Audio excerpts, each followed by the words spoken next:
Yo, welcome back to the Audio Theory Podcast featuring your hosts, Superfly and Danny Daybars Open. What's good? What's good, baby? Happy Wednesday, happy new month. Hoping this month is way more prosperous for us than the last two. For real. For real, bro. For real. Today we're recording this on May 6th, so obviously yesterday was Cinco de Mayo. When the year started, they had that meme where it's like, Cinco de Mayo is going to be on a Tuesday, and it's going to be the best day ever. And I was like, bro, I have to still celebrate hard. So before I tell you what I did you do anything fun yesterday? Yeah, honestly, it was a fucking shit show. I was so pissed off. I'm like, fuck Cinco de Mayo and every motherfucker who never eats burritos and tacos except for May 5th, because I went to this taco spot down the street that I found out about when I first moved into my place. And the other day before Cinco de Mayo, I was gonna go just to get a fucking burrito because I was hungry, but they closed like 2 hours earlier than they normally do.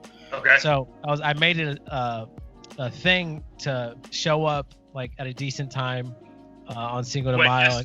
Yeah, yesterday. Okay. To get my shit, and the line was kind of long, but it was reasonable. Maybe fucking 7 people.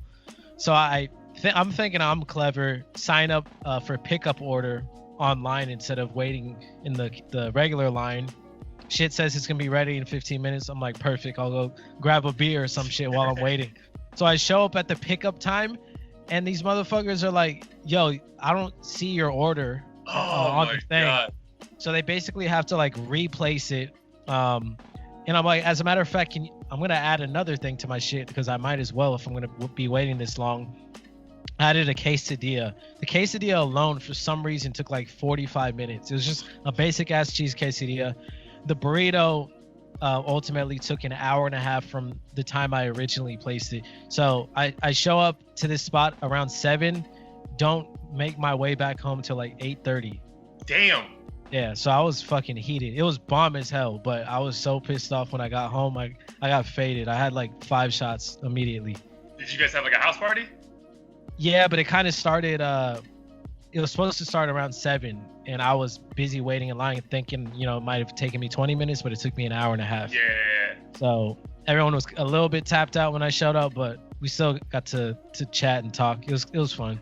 Nice. Overall. Solid. What about you? So, yeah, dude, I mean, Cinco de Mayo and St. Patty's Day for me are like the two like drinking holidays that I legit still go hard on even on being 31 years old. So, dude, I was like, I don't give a fuck. Like, I'm going to do something. So, luckily, my girl came over. And so, same thing. I pre-ordered a full taco. Like, dude, it came 12 tacos, chips and guac, churros for a dessert, and a liter of margarita for like $90. So I was like, bro, nice. About that life. Yeah. So went over there, was meant to pick it up at 8:30, got there like at 8:25. It wasn't ready till 8:45. So dude, I waited 20 minutes. Not a big deal whatsoever.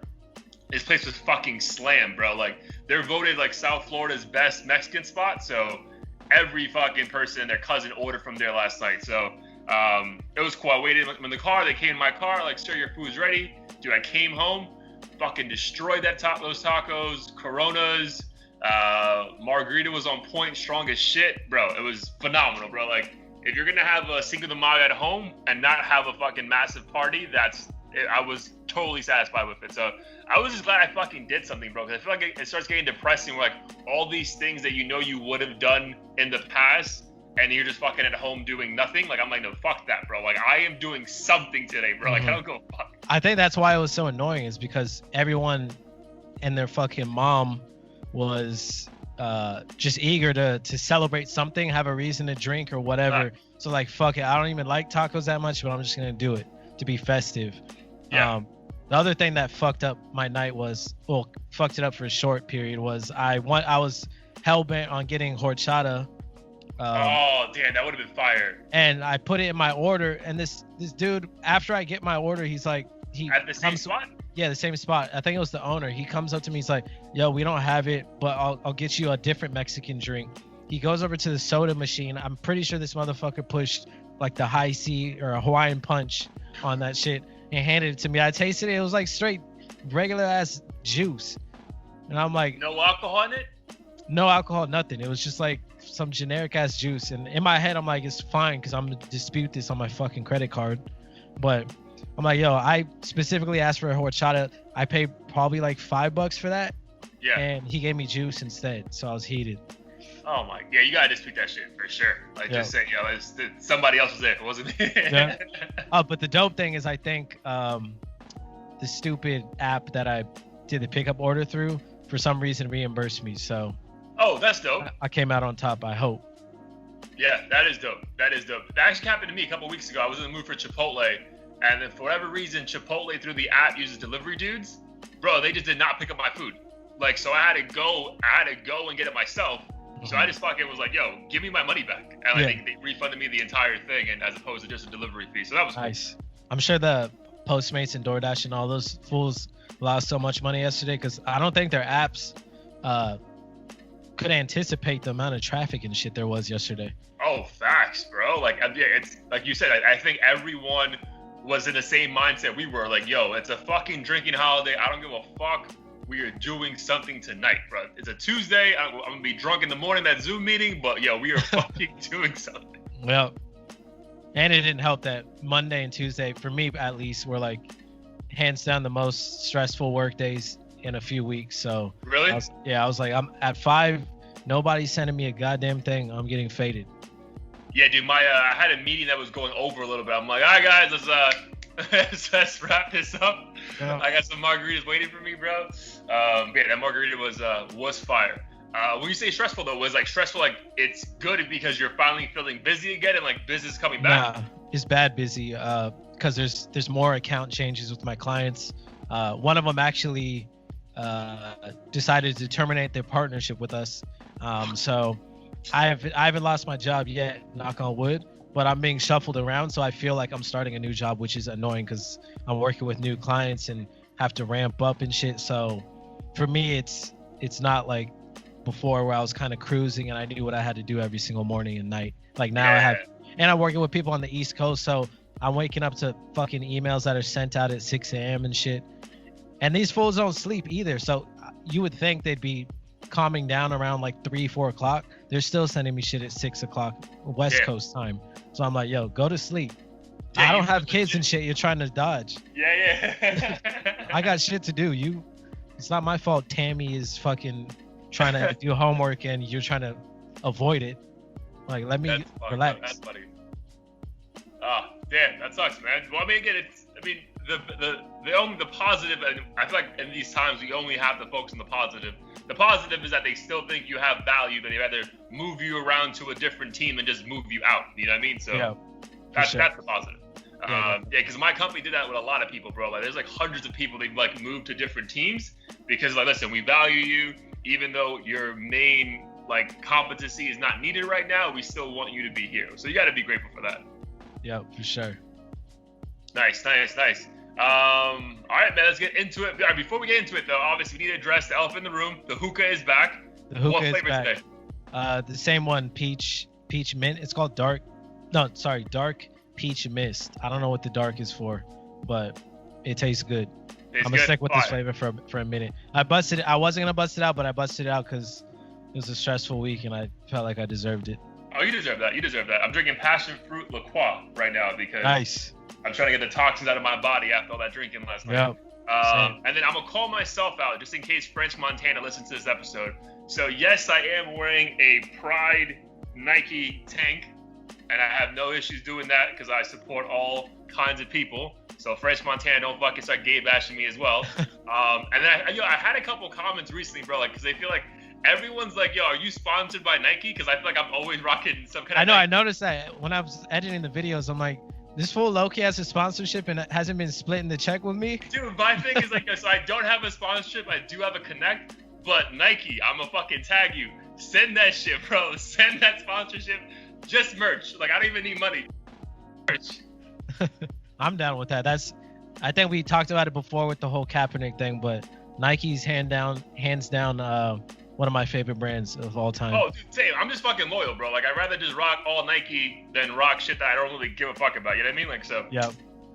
Definitely brand loyal. So, yeah, two quick things, but let's get into it, bro. Episode 27 We're gonna call this one "Clout Me Through the Phone," which I feel is pretty on point considering everyone and their mom and grandma is on some kind of social media platform, just really trying to gain some clout right now. So "Clout Me Through the Phone" is definitely the phrase of the day.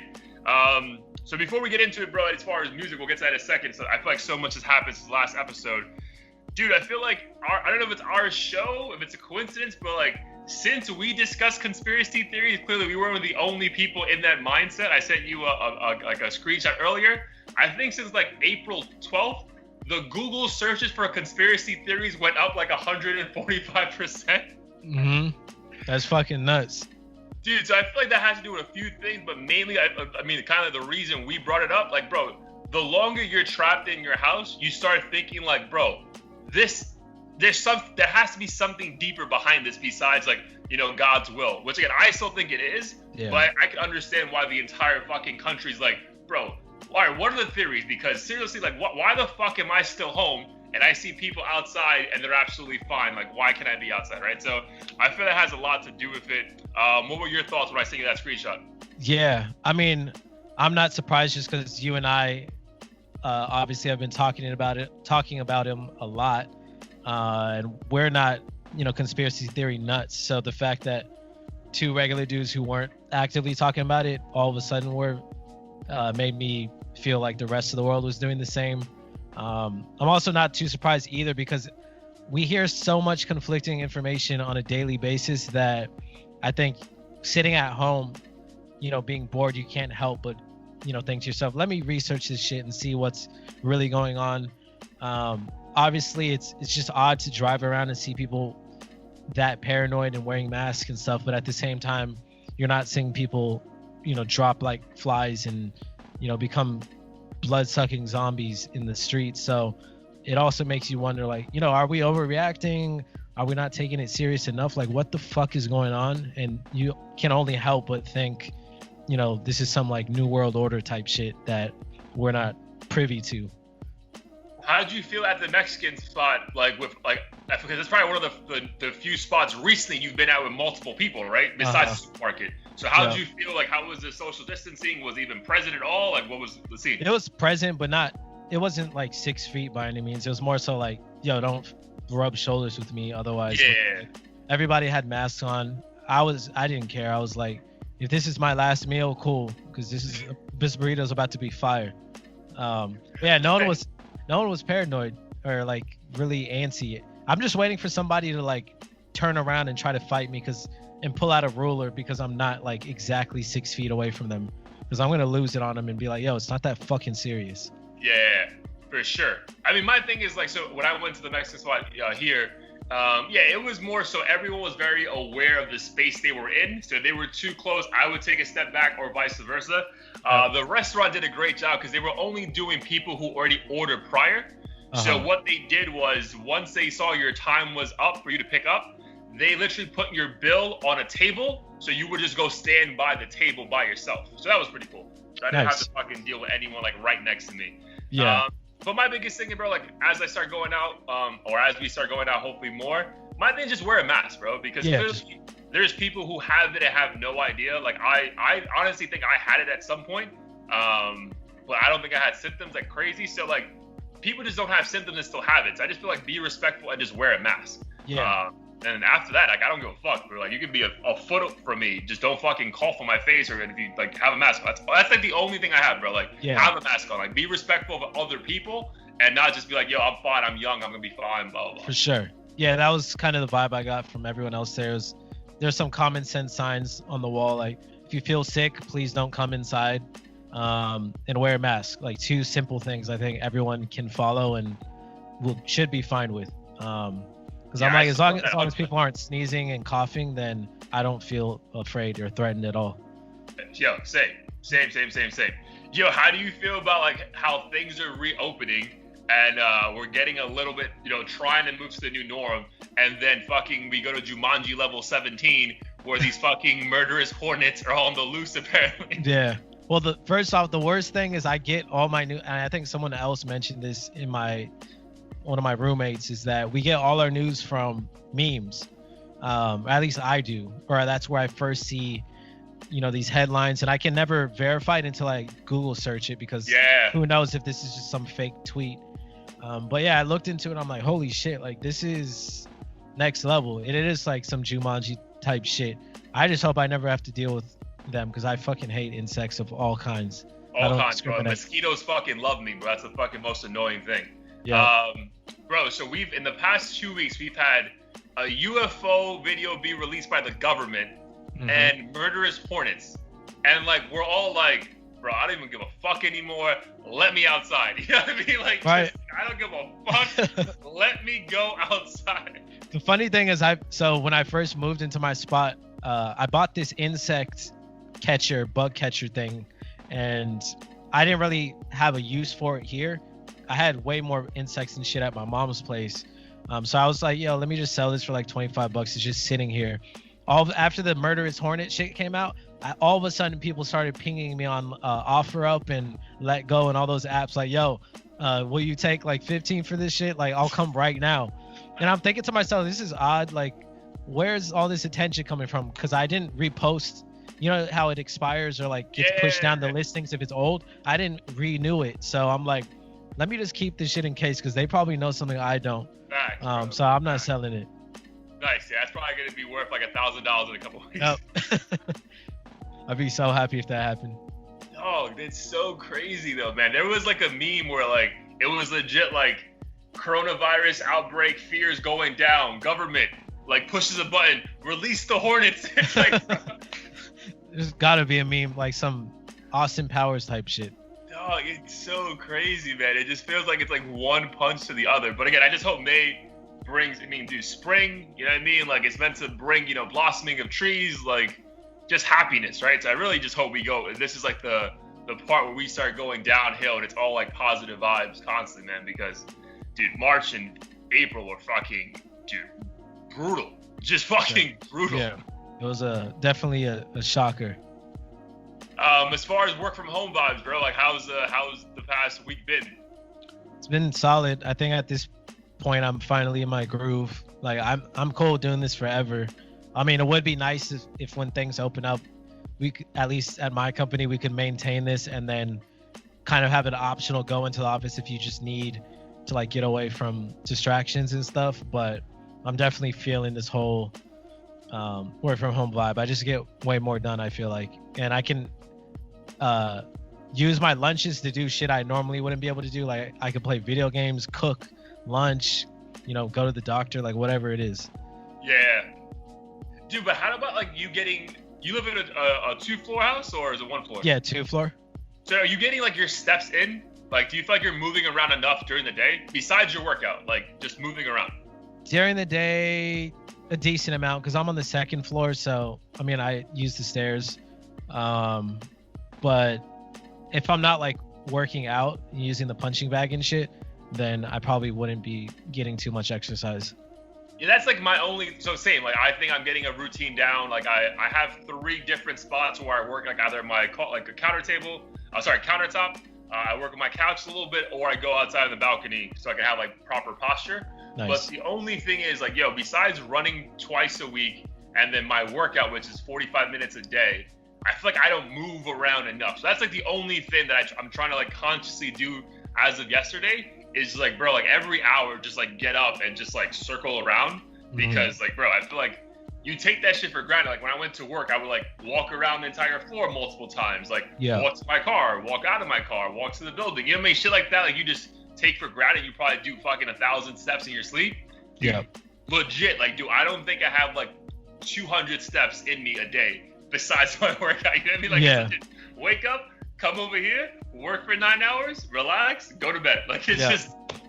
I mean, that's a good method though. I'm trying to like work in other areas of my spot just so I feel like I'm keeping things new. It's a little hard because I need a monitor to do my shit. I have a little ass laptop and it's just sometimes too difficult to check emails and do what I need to do at the same time. But so you don't have like the dual screen setup? I have a really wide monitor. So it's kind of like 2 monitors in a sense, but if my girl's using it, I gotta just navigate around the place and find my own little workstation. Sure. But either way, it's manageable. Being at home is just a lot more stress-free for me personally. Yeah, dude, same. And again, I feel like we both mentioned in the past, we both get, excuse me, if not more, an equal amount of work done that I got in the office. But I really think as of now, it's been more, bro. Like, I've been getting more shit done because I'm just so terrified of losing my job. I don't know if we mentioned this on a previous episode, so I'll say it now. When we go back to the office, what are you thinking it's gonna be like? So I actually just got off the phone with my boss for our weekly catch up a couple hours ago. Okay. She said, so when the state like officially opens up, my company's, I forget what the plan is called. It's like lag not lead, lag not lead. So basically, you're like the third wave of people that actually go back to work. Yeah, like if once other companies start going back in, we're gonna consider phasing people in, but mainly the people that like actually need work computers, like the creative teams and data teams and shit, can't just use any old laptop. Those people will be going in, but even so, they'll like face-to-face meetings in the meeting rooms will be banned, and I think they're gonna tweak the seating arrangements so that everyone's at least like 6 to 10 feet apart. So all that stuff is gonna happen before even I'm allowed in. I think my team is like we could literally work anywhere, so I doubt we'll be the first wave. So yeah, it's gonna definitely be a phased approach. So even if California opens up in June or whatever, we're probably not gonna all be back into the office till like the end of the year. Yeah, facts. I agree with that. Which is probably fucking smart, bro. It's smart. So our company hasn't addressed this just yet. But dude, I was talking like to my girl and just friends and family. I feel like, bro, it's gonna become the norm. Because remember, in most office spaces, right? Like, if companies want to grow, they're fucking putting so many desks in that shit that you were literally like on top of each other, right? So I feel like moving forward, one, that can't happen, right? Because if you're so cognizant of a disease ever happening again, like you can't have people an inch apart. Do I really feel like they're gonna just knock down every cubicle and business room and just have like a WeWork space, bro? Where like people just have like benches and just chairs and like, you know, those like maybe like a foldable fucking like table that comes out of the wall and you can put it back in with your laptop you just set up, right? So like you're never forced to be next to someone, because bro, there's no way that they're just all right, go fucking sit down at that desk and figure it out. So like I just think it's gonna be like that, like a WeWork thing. Like you have no assigned seating, just fucking, we need you in the office, roam free, be away from each other, and more than likely we're gonna give you at least 2 to 3 days if you want to work from home. So yeah, ours will probably be the same. We kind of already have an open seating layout, but we definitely do have assigned seats. So I think it's just gonna be a matter of like the custodians or whatever, like scrubbing down every fucking seat every day or every night, and then potentially, like you mentioned, an optional like or rotation sort of method where only certain people are in the office at any given time. It's gonna be interesting and really weird, but I mean, what can we do? Dude, what I am excited about is the idea, once travel opens up again, is working remote, where like I either on vacation, you know what I mean, like going to fucking wherever, like Spain or Chicago, and just like working from the week during the day and then go fucking sightseeing at night, vice versa.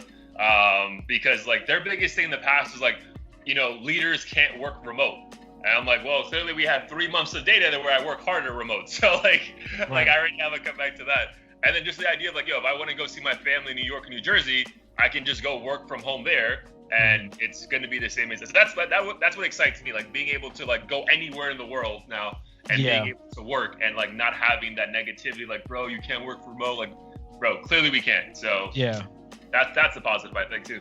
Was that ever an option for you before? Because I mean, I could technically, and I have done it here and there, like, oh, I want to work from the San Diego office for a day or several days. Yeah, no, as a leader, bro, because I have, as of right now, 6 direct reports, but on a team of 20 that kind of all technically report to me as well.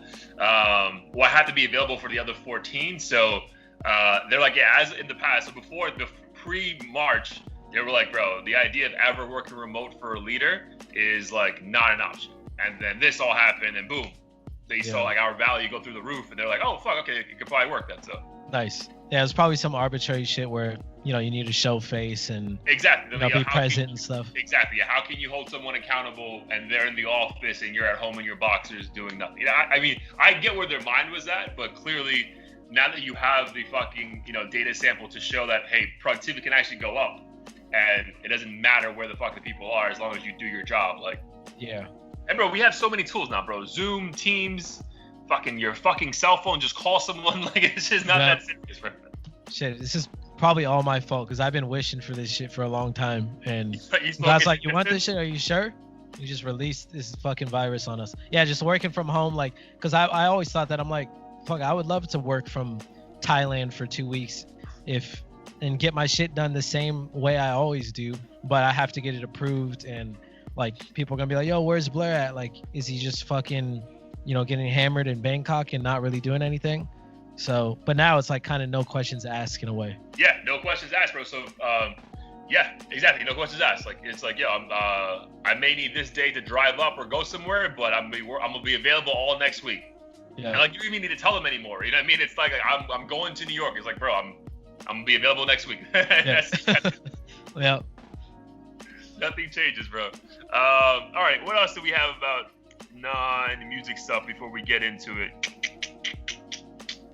All right, man, that's pretty much everything, man. So I figure from a music standpoint, tell me if you agree. I feel like the biggest thing in the past week has to be Drake's mixtape / album / demo tape. So your thoughts on the release, your thoughts on the content itself, just give it to me. Yeah, I thought it was dope. I always loved new Drake music, and I think most music, especially hip hop fans, do. I think the release was a little anticlimactic. I feel like it didn't have the same effect as maybe some of his other releases, nor did I personally like the full project that much. But at the same time, it's Drake. Like, no matter what he releases, you're gonna find several things that you'll love about it. Yeah. I'm just curious, like, what more can he really do at this point? But other than that, I'm curious what you thought about the whole thing, because I know you said you were gonna play it during your workout that morning. So curious how that went. Yeah, so I didn't play it during my workout. I've done it on previous workouts since, but I actually had the apartment to myself that morning. So I just had it playing right next to me the entire day. I didn't have any meetings that morning. So I thought it was a cohesive album. As far as the rollout, I mean, again, it was more like a surprise where I was like, oh shit, like, is this one song? Oh, it's an album? Holy fuck. Like, usually I feel we're disappointed, right? We think it's going to be an album, but it's just one song. So yeah. The fact that it was a whole album was cool. We already kind of heard a few songs though on like SoundCloud, which was dope that you kind of already knew the sound. So, because my thing with Drake especially, dude, there's so many things he's doing on every song. It's so hard to give him like to have a judgment immediately. So I'm kind of glad that I already heard it. So this time I could really just appreciate it as opposed to like I'm judging it immediately, right? So right. It was very familiar to me. I thought it was a cohesive album. So a few things that came to mind is this reminds me a lot of if we go back to 11 years when Jay-Z was starting to be more accepting of other artists and like putting his arm around other artists. So like, for example, Jay-Z put Drake on his tour when Drake was a fucking nobody, you know what I mean? And like, he never had to fucking do that, right? So I feel like if you go through this album, bro, Drake is giving shine and has been giving shine to a lot of people over the past 3 to 4 years. So this one had fucking 504 in, which is a fucking technically a nobody, like huge buzz in New York, but really like a nobody.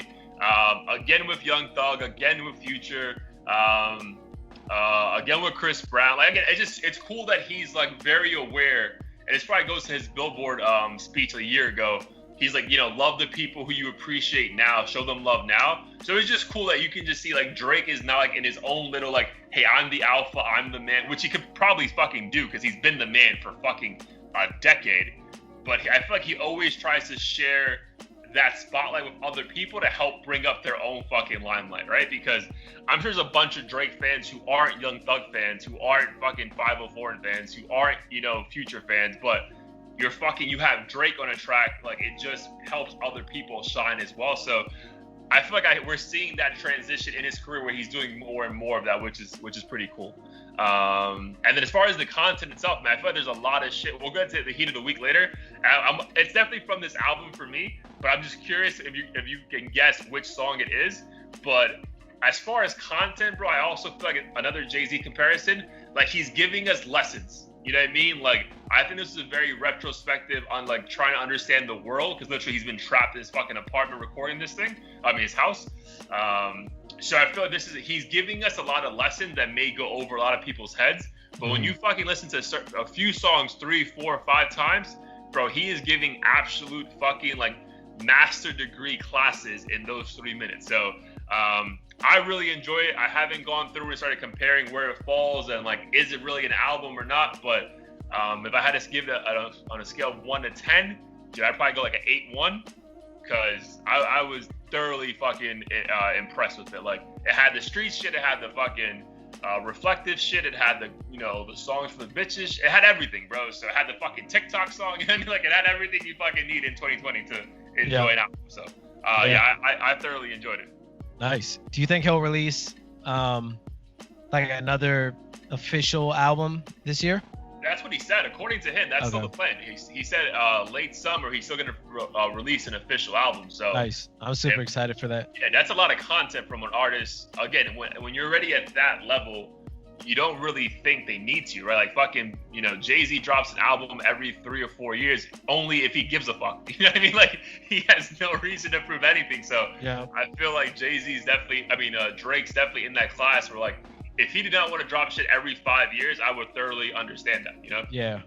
Back to his like Rap Radar interview, it sounds like he's different from Jay-Z in the sense that he's just like always on when it comes to music. Like, he's always out there trying to push a new sound or new message or whatever it is. And maybe it's because Jay-Z's just such a businessman. He's like focused on that aspect, and maybe Drake's not quite there, or maybe he just simply cares about the music more at this point and establishing himself as like the best rapper to do it, or whatever the case is. You're right. That's a really good point. Like, Jay-Z has so many different ventures, right? To be a billionaire, you have to have like 25 different streams of income, blah blah blah, so whatever it is. So that makes complete sense. And he's like, remember that the great line was like, no dude, I'm really out here, like I'm really living this rap life. So right, that's he wants to be number one, he wants to prove it. So dude, getting 2 album length pieces of work from him in the span of 3 to 4 months would be fucking insane. For sure. What other music things stood out to you? In general, I don't think anything really caught my eye in the past week. What's kind of weird is I think I'm more so seeing like rappers on live and beefing over like dumb shit rather than like actual insight into like what new projects and stuff are coming out. Obviously, like no one's touring or doing any of that. It's more so like Twitter or Instagram live beefs with thoughts and all kinds of other shit. Like nothing raw music related, as far as I can tell, at least. So there's like 2 more things I want to get into, but did you see the one with DJ Khaled? And the chick? Yeah. That one was hilarious. I saw the meme before I saw the original one. Oh, the original's great though. The original is awesome. Yeah, like, and he's doing it for like 5 minutes. What was that? I said he was complaining to the chick like for 5 minutes. Like he wouldn't just cancel her. He was like, no, I kind of want to see it, but not really. I'm gonna get in trouble. Yeah, that was hilarious. Yeah, but at least his facial expressions were fucking perfect. He was like, whoa. I wonder what his wife thought about it. Bro, there's so many videos of like, I feel like his wife treats him the same way we would if we were just like annoyed. Like, bro, like, stop being so fucking amped. Like, shut the fuck up. Like, yeah, I guarantee it. Because there's been a couple of videos where she's like, just shut the fuck up. I don't need you fucking here right now. And he's like, baby. I think I remember seeing that. Yeah, they definitely probably during quarantine have 2 separate houses or some shit. Oh, in fact, like she probably listened to our like episode last week. Was like, yep, I agree with that shit 100%. But a couple of things. So one, which I'm not surprised about, but definitely happy for, is the Scots. So that Kid Cudi and Travis Scott song going number one was, I mean, surprising in me in the sense that like Kid Cudi's like more like I think a deserved cult following, but he hasn't really had that many number one songs, right? So that was just surprising. Cool that Travis Scott with his fucking like idol was able to come out with a number one song, that just seems fucking amazing, right? And the fact that song was released through Fortnite and within the span of 2 weeks is number one song in America, that's fucking dope. Do you think it would have still been the case if he hadn't done it through Fortnite, if it was just some like regular ass single release? Oh yeah, I do. I thoroughly do. Yeah, because it's two iconic fucking artists. You know what I mean? Like it's everything you want in a fucking, in a song, or even just the anticipation of it. The idea of like, holy shit, they dropped a song together. Like that itself will probably make it go number one. And the fact that I think the song is actually good was dope. Nice. Did Kids See Ghosts go number one? None of those Kanye releases went number one besides Pusha. So remember that Good Summer? Like it was Pusha, Nas, Kanye, and Kids See Ghosts. I could be wrong, bro, but I feel like the only one of those 4 or 5 were to go number one was Pusha T. I could be wrong, but yeah, I don't think like a Kids See Ghosts is very much like a cult following album, bro. And I mentioned before, dude, I think that album has fucking aged very well. And when we saw them perform it live, I was like, this is fucking great. So, but I think that's very much like, I feel like during that time, that was a very specific pocket that good music was trying to put music out to. Yeah. And then do another one where shame on us because we fucking named this artist like 3 months ago, but NBA YoungBoy had the number one album in America again, apparently. And I'm like, I still have yet to listen to one song of any of his projects, let alone this one. So like, one, how did you feel about him going number one, and have you heard any of it? I mean, shout out to him. I have not. I know a few of his songs and it's pretty good, but I still have yet to figure out like where the hype started, because I know like within the hip hop community he's been buzzing, but I still don't know like what propelled him to that space, because as far as I'm aware, he doesn't have like some crazy smash hit or anything that would have caught the attention of like the casual hip hop listener. Right.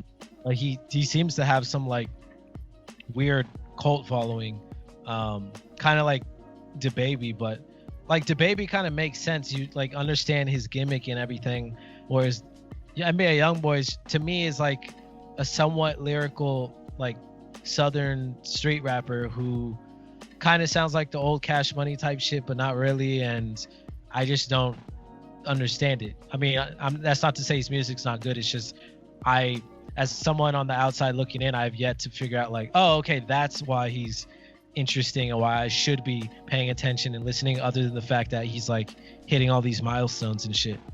Yeah, exactly. Same. Besides him hitting all these milestones, there's nothing that's propelled me to listen to his music immediately. Yeah. Does he have that song called Red Eye or something like that? It sounds familiar. Yeah, I think that's probably the only song I've heard, and even that's like not memorable, but also not terrible. Yeah. So yeah, again, I have to I need to check it out just for the sake of like this podcast, so we have some like respect to those listeners, because like if someone's going number one multiple times in a span of 12 months, we got to figure out what the fuck's going on. You know what I mean? Like there has to be something there. There has to be. It can't just be a cult following that says we're gonna stream 1 trillion times. You're gonna like. There has to be a reason they're doing that in the first place. So we got to respect it. But yeah, shout out to NBA YoungBoy for going number one again. You mentioned it, so tell the people some DaBaby updates. Yeah, so apparently DaBaby caught another case for allegedly slapping the back of, or punching the back of a Las Vegas driver's head because he wouldn't let them smoke a blunt in the car, if I remember correctly. Which is wild. The DaBaby's saying this shit never happened. It's all cap. Which is what he always said, right? He blames it on like on the devil. As far as I'm aware, they don't have footage of this. Whereas the other incidents, you pretty much had the footage. He would just spin the story in his favor. But in this case, I don't know who to believe. I mean, given his history, it seems very likely. but I won't put that on him until they confirm it. But if it is true, I think it's again irresponsible and some God complex mentality type shit where these rappers feel like they can do whatever they want, where they want, when they want, and get away with it. Yeah, pay the case or pay the bail or whatever if they have to, which is an unfortunate way to carry yourself. I hope people don't think that it's cool to just be assaulting people for some basic shit like that. If they insult you and threaten you, fine, but if you're lighting a blunt in someone's car in a place where it's not even legal and all that, and there's kindly telling you to put it out, like, just listen to them, man. You're paying them, but you're not paying them to fucking be your slave either. Like, you gotta have boundaries with this shit. Yeah, and I think this shit was back in November, right? Like, it wasn't like yesterday. It was obviously like when shit was open up. Yeah. It's crazy that it took this long to hit the media. For it to come out, yeah. Agreed. That's also kind of suspect and maybe sways more on the baby side. Like, this is some bullshit that people are bored trying to bring up. But dude, if it's true, bro, it's like, come on, bro. We've had like 3 different episodes now where it's just like this guy's always in the news for fucking just punching or hitting like the wrong person or someone who like doesn't need to be punched at all. It's like, bro, like, you're so big, the baby is so big right now, bro. Like, there is no need for any of this. You know what I mean? Like, you don't need to be around any of this drama. I get if you're like an up-and-coming artist, you want to go viral, bro. You are super viral. Like, everything you do goes viral. So there's no need for this shit. So yeah, man, I would just hope he gets better people around him to help him make better decisions, because like this shit just doesn't make any sense. For sure. I know I saw Boosie comment on some, I think it was a DJ Vlad video, and he said, he's defending him, saying, people try to press him back in the day too, but there weren't cameras around. And he's trying to say, the baby's facing similar or encountering people who are trying to press him just because of who he is and everything. But at the same time, like, that's what all the security and stuff is for. Like, you shouldn't be fighting your battles on your own. Like, have 100%. Somebody else. And if I don't know, I just don't get it. If I had that much money, I definitely wouldn't be slapping motherfuckers in the back of the head if they're not actively threatening me. Yeah, this may show my age, but it's fine. Jay-Z had a line back in like 2004, and the line was like, "I'll never go to jail again. My man will shoot you." And like, that's so fucking ghetto, but it's like, bro, that's why you have people around you, bro. Like, if you're the reason everyone around you is eating, bro, you can't fuck it up. Like, because then you just fuck it up for everyone, bro. So like, you have people around to play their role, right? So obviously I'm not condoning shooting someone or whatever, but I'm just saying, like, you have a weed guy, right? You should never be caught with fucking weed on you. Like, your weed guy should have the weed on him. So like, you gotta get fucking smarter people around you, or people just to fucking tell you, like, bro, like, chill the fuck out. And if you ever want to do something crazy, like, yo, I'll get someone to do that for you if you really think it's that important. So for sure. But yeah, it really feels like it's every like 2 months with this fucking dude, and it's like, bro, come on, like, you're so popular right now, bro. There's no need for this shit. Yeah. All right, so that was the baby acting a fool. Other people acting a fool. Our boy's coming back. Has some music dropping on Friday. Is going live on IG, just like everybody else. But it's probably gonna break the internet. I'm thinking at least 1 million people will tune in to Tekashi 6ix9ine IG live at 3 p.m. on Friday. I know I will. I'm probably gonna block out my entire schedule from 3 to 5, just like, yo, I am unavailable. So 1, what are your thoughts about him going live? And then 2, are you excited about the album? So I wasn't aware he was releasing new music. So if that's the case, I'll definitely be tuning into that as well as the live.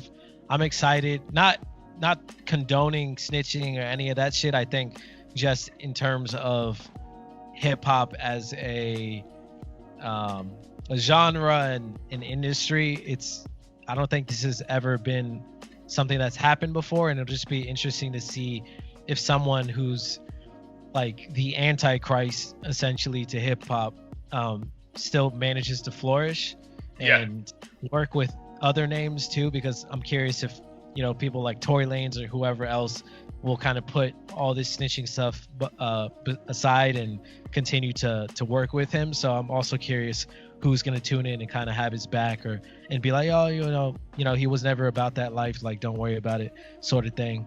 So I'm really curious to see, where Tekashi's mindset is at and who's gonna like have his back as well. Yo, everything you said, I agree with, bro. I feel like we agree like way too much for like a debate show. Fuck you. But yeah, I think 50 Cent came out and said the same exact thing. He feels like all the OGs are gonna be like, nah, fuck it, we're never gonna work with him. And then what I agree with, I feel like all the young rappers are gonna be like, bro, like he's a fucking kid, like it's not a big deal. Like again, and I think it's gonna be very dependent on the album. If the album does some crazy fucking numbers, I think you're gonna see a lot of new artists be like, all right, fuck, let's work with him anyway. Like it's gonna only help me in my situation. So yeah. But yeah, I just want to see him on IG Live, bro. Like see if he addresses shit. Like to see who he lets on and off, like the fucking the IG Live as well. Like that'll be that shit might break the fucking internet, bro. Like that shit is gonna be like Instagram servers are gonna be fucking destroyed at 3:00. Yeah. I think if that does actually happen and music gets released and everything, he's gonna be the talk of the town for like the next several weeks.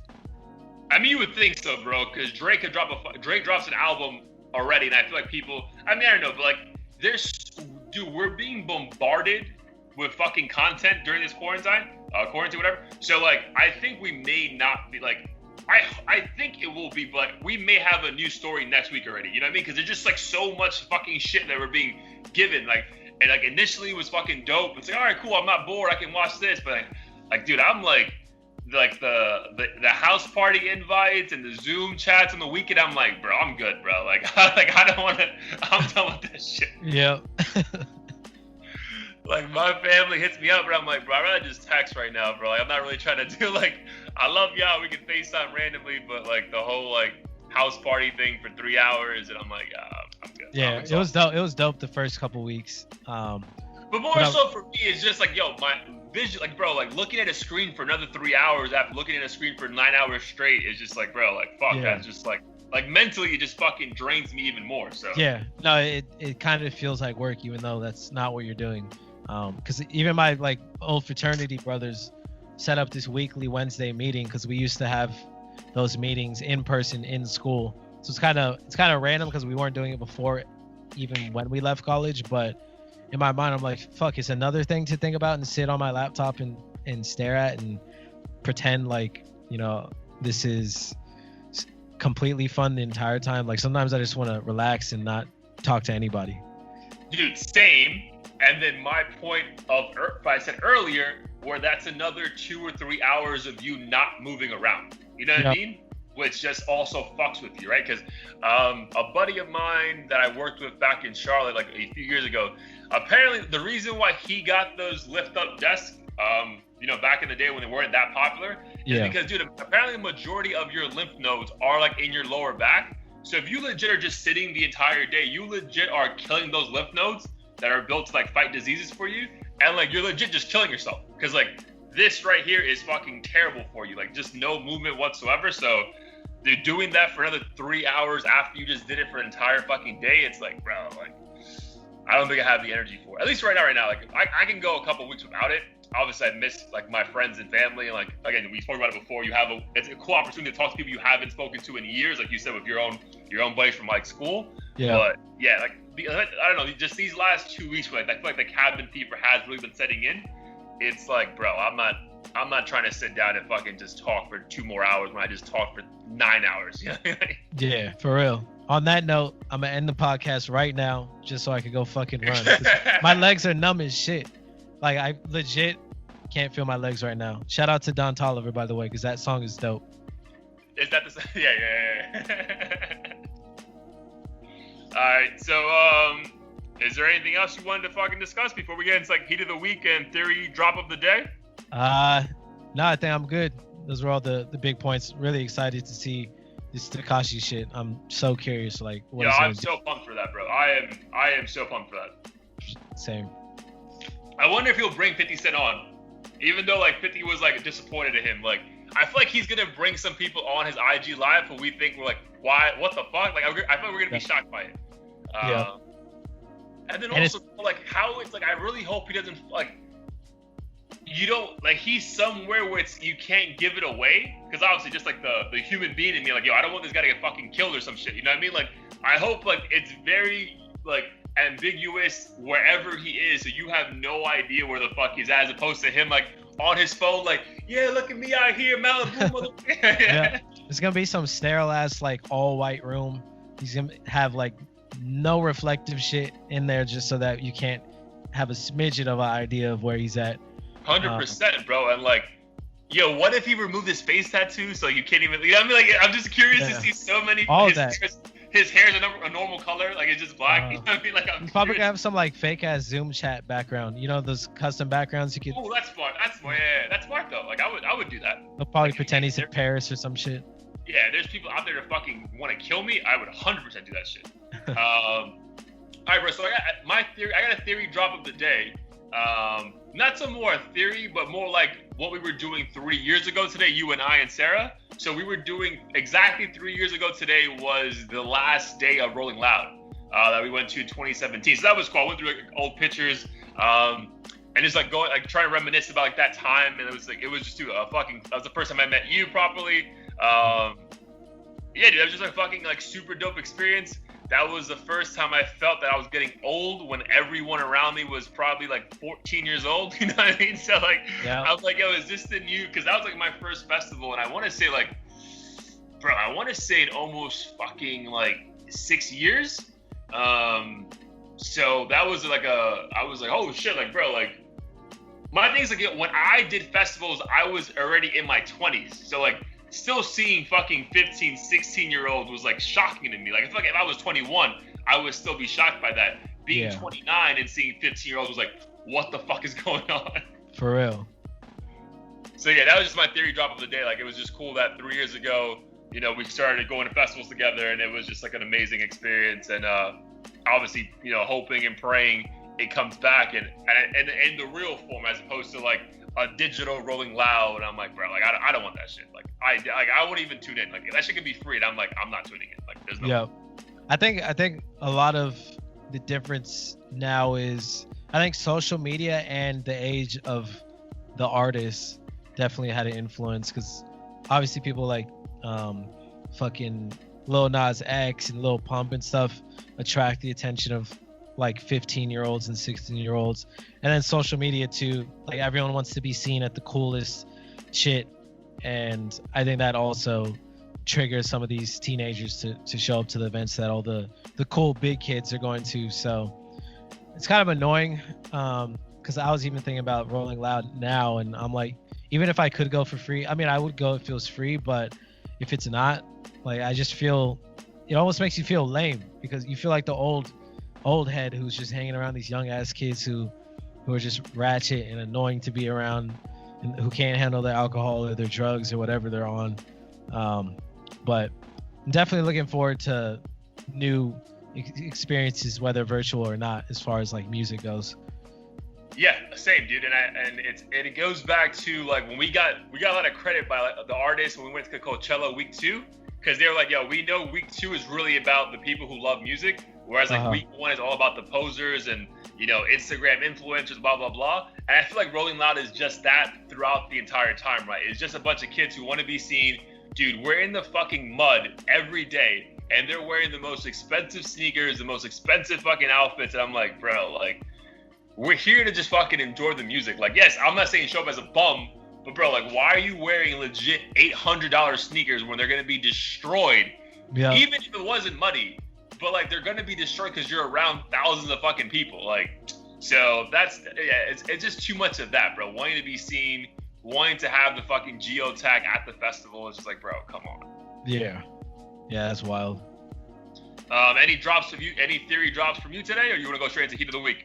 No, nothing today. I think similar to what you mentioned, not necessarily, but I think we're definitely going to see more of this virtual slash, you know, online experience come from artists moving forward, whether it's partnerships with Fortnite or just straight up Instagram live concerts. But I think it's to be more monetized as opposed to this random, hey, I'm going to be on live for an hour tomorrow or whatever the case is. I think it's gonna get to a point where you literally have to pay like $25 to tap into Post Malone's live concert or whatever the case is, which will be cool because once things come back to normal, maybe you don't want to fucking take a flight to New York to see a concert and you'd rather pay $15 to kind of have that intimate experience in your bedroom instead. So I think that'll be a dope change as music moves forward in the next couple of years. Did you get a chance to see, speaking of like people monetizing that, so your boy, not my boy, your boy, Tory Lanez had a YouTube concert last week. Did you get a chance to watch any of that? I actually didn't. I think it's because I just didn't get the notification for that. But from what I understand, it was a decent sized event. Do you know anything about it? Like, did you attend? I heard it was dope. So it definitely like, so obviously Post Malone's thing was dope, but it was like him at his house, right? So this was like a stage apparently. And they had a cool backdrop and they made it apparently sound like he was at a real concert. So I didn't see it. But the reviews were mainly positive though. So I will check it out. I know it's on YouTube, but I know that he got that platform because he did so good on IG Live that some, people wanted to do that with him. And he got a bag just for doing that. So good for him. Yeah. Shout out to him. Figuring out a way to, make money during this time. So yeah. I mean, that's usually how it is, right? Like if you go back to like the mixtape era, like you give shit away for free and then you're gonna, if your content is good, people will fucking give you money some way or the other to promote their own shit, right? So, good for him for being one of the first people to do this shit and, being one of the first people to really make money off it from what we know. So, can't hate on that. Shout out to him. All right, man. So the floor is yours first. What is your heat of the week? Yeah, so my heat of the week is actually off the Drake release demo tapes, D4L with Future and Young Thug. Nice. That was the first, well, technically not the first song I heard off of it because 2C Slide and shit were on it, but it was the first quote unquote new release. And I don't know, the beat slaps. I think Future and Young Thug did a phenomenal job. Love Drake's verse. That Drake's verse is the kind of Drake I personally love to hear the most. That like super grimy, just aggressive style. So I've replayed that ever since. Nice. And I hope his new album this summer kind of has several of that tracks with that vibe. So shout out to them. Nice. Yeah, that was dope. And the other good thing when Drake has these guys on his tracks, they feel like they have to raise their game, right? Like it can't just be some like sloppy, lazy Young Thug Future shit. Like yo, it's a Drake track on a Drake album. We have to come A1. So that's like the benefit as well when you get these artists on his stuff. So all right, so my heat of the week is also from the Drake album. So I'll ask you again, what song do you think I'm gonna pick? Hold on, I gotta pull this up, but I'm pretty sure I know which one you're gonna pick. All right, let's go. I'm excited to see your thoughts. Let's see. So I'm guessing you're gonna pick Demons. No. All right, cool. So I can see why you came to that conclusion. So no, it's not that one. That song is fire, but it's not that one. So my heat of the week is Wanna Say One, track 2. He sampled the song Cry Beat from Jay-Z, which is a fucking phenomenal beat, but still track. Tweaked a little bit. And bro, that's the song where I legit think he is like giving us lessons, bro. So 2 things really hit home for me. So one, he has a line where he's like fucking just, there's like a 1 minute part that he is just like fucking punchline, line, like just nonstop. And there's like one line where he's like, stop living as if you have another one of these coming, like as far as like life's concerned, like bro, like this is it, like there is nothing else, so stop fucking trying to pretend and fake it till you make it, like bro, this is it. So that was a dope line that just kind of like, especially when we're all like in this environment, makes you fucking rethink like everything you've been doing, like bro, like why am I just trying to fucking fit in, like bro, there is nothing left after this, obviously having all that stuff, but I'm talking about like this form. So bro, make the most of it. So that was dope. And then dude, the line about his mom, like word to Sandra Graham, no one loves you like your mother can, I was like, bro, that was fucking everything to me, bro. So yeah, dude, When to Say One, bro, I feel that's like his most Jay-Z song where he is just giving you absolute education on life, whereas other stuff, like most of his music like about girls, be in the club, which is fucking great. Like, yo, you're not gonna find a bigger Drake fan than me. But that song was dope because I feel like that's where he starts propelling into this like elite level of fucking rapper that people forget about because they just think he's just like the guy who has all the hits. Yeah. But he's also the guy who has the hits but can also do this whenever the fuck he wants. Right. Yeah, that's a good point because I think a lot of people also criticize him for not necessarily dropping gems and things like that. People are like, oh, you got hits, but you're not conscious or you don't add any value to the music other than the bangers and stuff like that. So I think these type of tracks are definitely something worth paying attention to and giving him credit for. Kind of had that, you know how he always names certain tracks like it has a time in like a specific city, like 4 a.m. in Dallas and all types of shit like that. It kind of gave me that sort of vibe where it's just him regurgitating like some random thoughts he's having late at night and trying to give people advice, you know, at the dinner table or whatever. Yeah, 100%, bro. I thought it was fucking a phenomenal song. And again, I would give that album an 8.1 out of 10 because I thought it was just a fucking solid album. And again, you just have to be able, like, these ratings go up and down because, like, with any music, bro, like, it depends the mood you're in at the time, right? So when this guy's legit making an album when he's in lockdown, just like you already are on some kind of similar wavelength. So it's easier to fucking relate to it and appreciate it that much more. Right. No, absolutely. All right, Broski, what's your plan for the rest of the week and the weekend? Rest of the week and weekend, honestly, just work. Gonna continue practicing Korean. I'm getting it's going pretty good. I can't like. Give us a dope phrase. A dope phrase? Shit. I gotta think on this one for a second. I mean, if you want to call someone your girlfriend, you just say "제 여자 친구." Okay. So that means my female friend. Like that's literally how you call your girlfriend my female friend? Yeah. So you wouldn't say that unless you're actively finishing a sentence, but I mean, you could say that to a girl and she'll understand what the fuck you're saying if she speaks Korean. Okay. She'll probably look at you crazy, but she might think it's cute too, because if she won't think that you actually know Korean, she'll be like, oh, he's trying to spit game. So so what other languages do you kind of like know phrases here and there? Spanish is the other language. I know more Spanish than Korean just because I learned it in high school and stuff in college. Yeah. I have to more so be in my element for it to really come out. Like if I'm in Mexico or like even when I was in Colombia, nobody spoke English, so I had to fucking speak it. But for me, it's mainly knowing the verbs because I can conjugate and stuff. And also there's like different phrases depending on the country you're in and everything. So. But are you that guy that like kind of gets nervous though? Or are you good with like you're gonna speak it? You know what I mean? Like it doesn't like you're not afraid of sounding wrong, like dumb. I'm not afraid of sounding dumb, unless I know they speak perfect English. That's the only instance where I know like I'm gonna try to say some shit and they're gonna just speak back to me in English and I'm gonna look like an idiot. Because it's to me that's basically them saying, "Get out of here, bitch! I know you don't speak this fluently." Whereas in like Colombia, I had no choice, so I'm like, there's nothing to be nervous about. Like I literally can't communicate with you unless I try.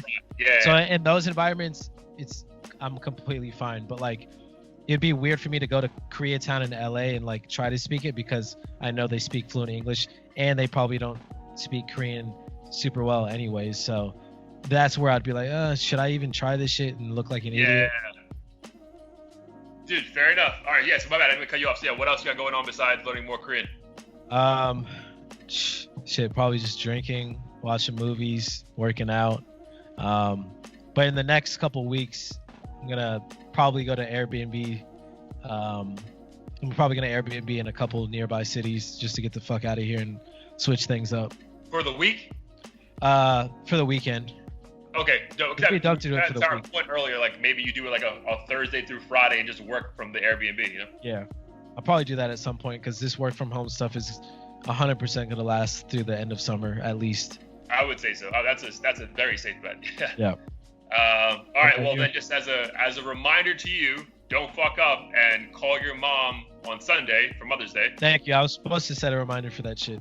So that's your reminder right here. So what I'm gonna do, I'm actually airing out my secret, but because this is not airing until next week, it's fine.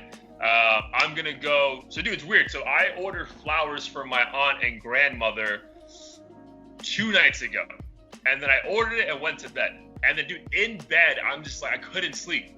I was like, bro, like my mind was just like, bro, just go and be with them. You know what I mean? Like what are you doing? Like, just go. Like, and like, cause in the past, like, oh, like I got work and I don't want to go. Dude, just go. So what I'm doing.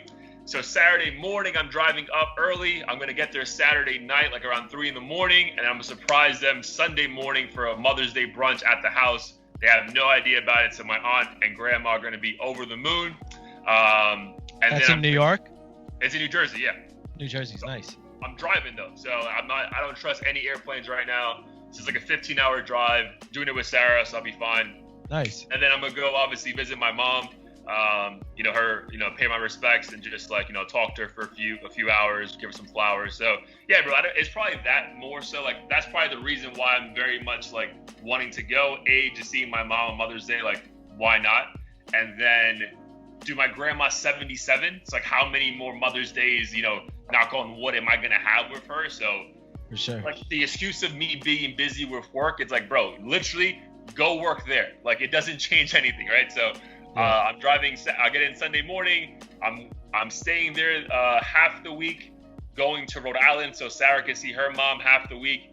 Then going back to my aunt's house to party with her Friday night, and then drive back Saturday. So yeah, like, I'm gonna be doing the same shit here. I'm gonna be doing there. So why the fuck not just do it there and be with my family? You know what I mean? So, yeah, that makes sense. And it's always nice to have a little getaway. And 100%. I'm sure they'll be thrilled because they definitely won't expect it, especially with current events and 100%. Yeah, my aunt is not gonna have any fun unless my uncle fucking ruins it. Because he's like coordinating behind the scenes. No, the only thing coordinated. I know she's having a brunch. So our plan was we're doing a Zoom brunch on Sunday, so everyone just hop on Zoom and just say Happy Mother's Day to everybody. So I knew that was happening. So like, all right, I'm gonna show up and just be with her doing it. But he's ex-Marine. So like, I didn't want to just roll up at 3 a.m. in my car and he has no idea who it is. Have this full snipe you from the bedroom. That's probably a good call. So I was like, let me just tell this nigga so he didn't fucking just shoot me from like a mile away as I fucking roll up to my aunt's house. Yeah, so that's pretty much it, man. So I'll definitely share some pictures and footage of that. I'll probably record the entire time I walk up to the house. So yeah, I feel like it's now more than ever, bro. You got to remember who like those people important to you are. So if you're just gonna be at home doing shit, you might as well go be with the people you love. So for sure, man. Yeah, it's a good takeaway and send off. So yes, happy Mother's Day to you and yours. Thank you, man. Happy Mother's Day to all those listening. Happy Mother's Day to your mom, who I love very much and didn't kill me when I broke her bathtub. I still forgot about that. Yeah. I moved out just in time because that shit was like really annoying for the first week, and then she's like, "Yeah, I'll get it fixed." And of course, like the day I moved out, it was fixed. It was fixed. Yes, definitely shout out to your mom for being the best about that. All right, my brother, love you, man. We'll keep in touch, and our listeners appreciate you guys. Keep checking out the clips, the full videos, the podcast. We are available everywhere. Love you too, bro. Have a good one. Tune in. Peace. Peace.